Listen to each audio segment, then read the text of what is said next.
There's a particular kind of rider that other riders recognize immediately. You see them at fuel stops at 6 in the morning, coffee in one hand, map in the other, 3 states from where they started yesterday. They don't ride motorcycles.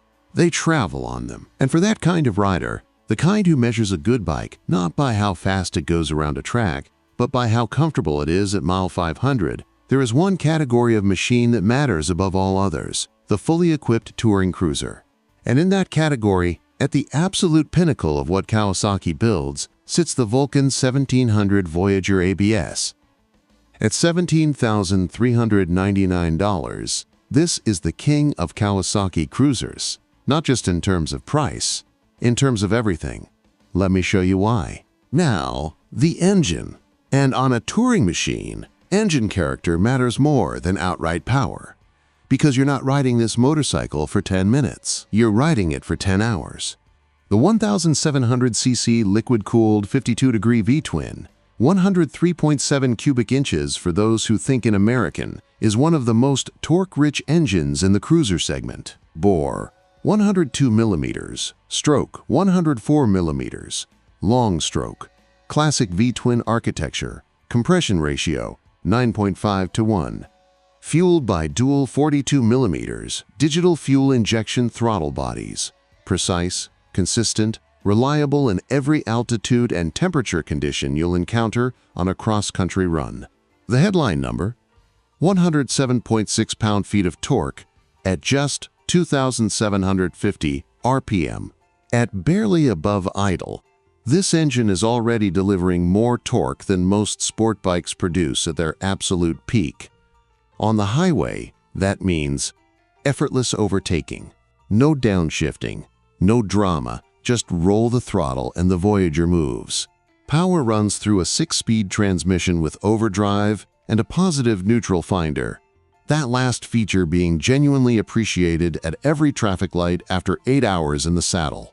Final drive, carbon fiber reinforced belt, silent, smooth, zero maintenance beyond occasional tension checks. On a machine that will cover serious annual mileage, that matters enormously.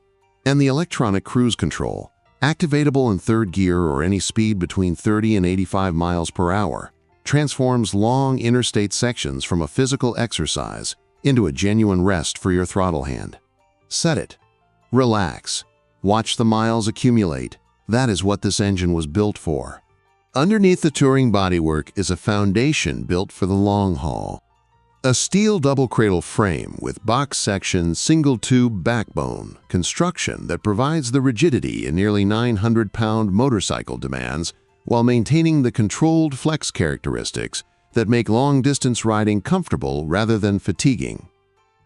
Rake at 30 degrees with 7 inches of trail. Stability optimized for straight-line highway confidence without sacrificing the maneuverability needed in city traffic. Wheelbase, 65.6 inches. Long, planted, commanding. Suspension, 45 millimeters hydraulic forks up front with 5.5 inches of wheel travel. At the rear, a swing arm with twin air-assisted shocks featuring 4-way rebound damping adjustment and 3.1 inches of travel. That air assist on the rear shocks is specifically valuable for touring. As your load changes, solo, 2-up, fully loaded with luggage, you can adjust the rear spring rate to maintain proper ride height and handling balance without stopping at a dealer. Ground clearance, 5.3 inches. Seat height, 28.7 inches, remarkably low for a machine of this size, making it manageable at stops despite the substantial overall weight. And the brakes. Front, dual 300mm discs with dual 4-piston calipers. Rear, single 300mm disc with a twin-piston caliper. All managed by KACT2, Kawasaki Advanced Coactive Braking Technology. This is the same system that appears on the Vaquero, not standard ABS, but an intelligent brake force distribution system that actively analyzes and optimizes the split between front and rear braking in real time. On a motorcycle weighing 895.2 pounds fully loaded, that braking intelligence is not a luxury. It is a necessity. and it works.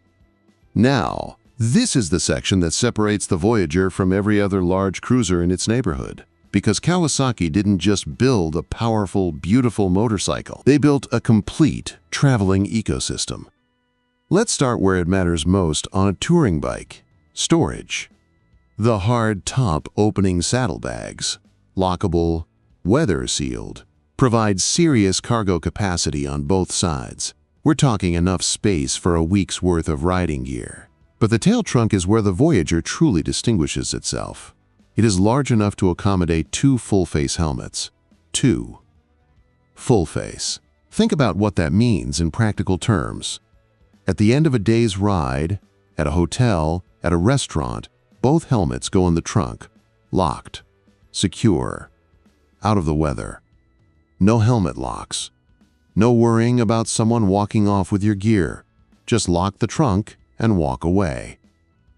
That single feature changes the logistics of long-distance touring in a way that riders who have never had it simply cannot fully appreciate. The frame-mounted fairing, not bar-mounted, but rigidly fixed to the frame, creates genuine, substantial wind protection at highway speeds. The aerodynamic forces it generates are directed into the chassis rather than into the bars, keeping steering feel light and natural even at sustained high speeds. The automotive-style dash combines retro-styled analog dials with a multi-function LCD display, showing gear position, clock, odometer, dual trip meters, remaining fuel range, and average fuel consumption, all controllable through switches on the right handlebar. And the audio system, 40 watts, twin speakers, mounted in the fairing, is where the Voyager enters a category that most cruisers don't even attempt.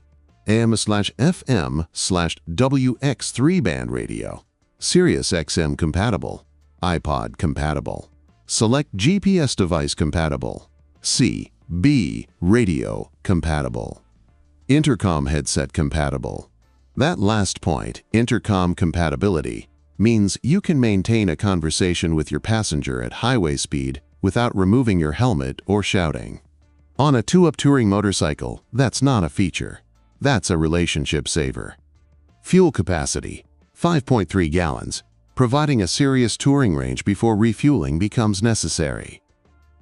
Everything about the Voyager's feature set reflects a single organizing principle. What does a rider actually need at mile 500? Kawasaki answered that question comprehensively. So who is the Kawasaki Vulcan 1700 Voyager ABS actually for? It's for the rider who has already decided that motorcycling is more than a hobby.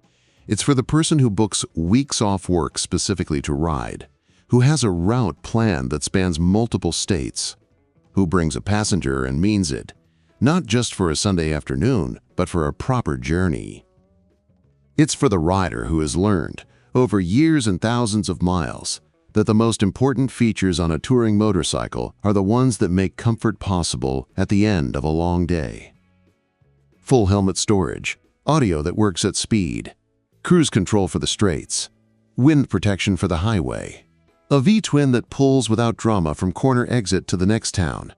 At $17,399, the Voyager delivers all of that. Is it the most powerful machine in this class? No. Is it the lightest? Certainly not. At 895 pounds fully ready, this is a substantial commitment. But is it one of the most complete touring cruisers you can buy at this price point? Genuinely, yes. The 107.6 pound-feet of torque that arrives at 2,750 RPM. The KACT2 ABS that manages nearly 900 pounds of motorcycle and rider with intelligence. The tail trunk that fits 2 helmets. The SiriusXM audio, the carbon fiber belt drive that needs almost no maintenance, the 36-month warranty that tells you Kawasaki believes in what they built.